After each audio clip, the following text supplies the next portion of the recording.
Yang mendasari perpindahannya sendiri apa waktu itu? Yang mendasari perpindahannya adalah karena Rasul mentok di Mekah, nggak bisa lagi terus kemudian untuk bergerak untuk melanjutkan perkembangan daripada Islam.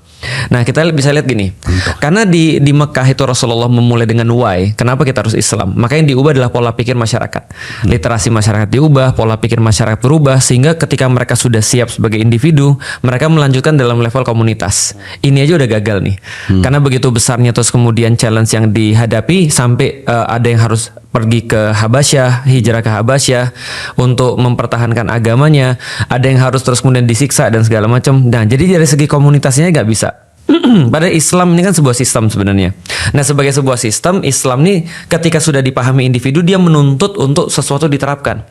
Misalnya contoh kayak gini ya, kalau Mas sudah paham bahwasanya Islam itu adalah perkara berserah pada Allah, maka Mas mulai melihat, aku sekarang kalau jual beli udah sesuai Islam belum ya? Makananku udah sesuai Islam belum ya? Nah, ketika itu terus kemudian sudah muncul kesadaran itu, maka dia udah mulai, kayaknya nggak cocok nih aku di sini. Kenapa? Karena ini aku nggak bisa diterapin di sini. Dan Rasul berusaha merubah Mekah, tapi nggak bisa karena status quo-nya terlalu kuat. Maka Rasul akhirnya melihat tempat mana nih yang bisa aku tempati, yang bisa aku lokasi di situ untuk bisa melanjutkan Islam ini seperti apa harusnya. Nah, karena itulah Rasul hijrah dari Mekah ke Madinah. Itu politis banget. Pada akhirnya Rasulullah balik. Rasulullah setelah balik di Madinah berhasil dan membesar, balik lagi ke Mekah.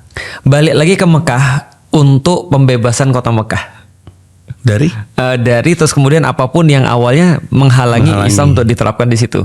Nah, kita tahu kan gini misalnya, ketika Rasulullah ada di Mekah, itu Rasul menghadapi banyak sekali masalah-masalah peradaban. Nah, kalau kita balik lagi dikit tentang masalah peradaban itu masalah politik sebenarnya ya.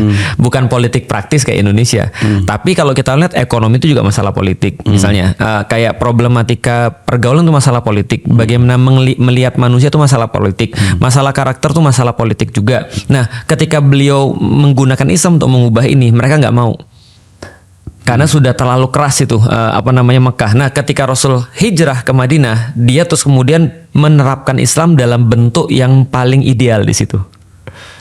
Jadi ada sesuatu juga yang Rasulullah pelajari dari cara menyebarluaskannya yang kemudian dipraktekkan ketika ke Madinah gitu. Betul.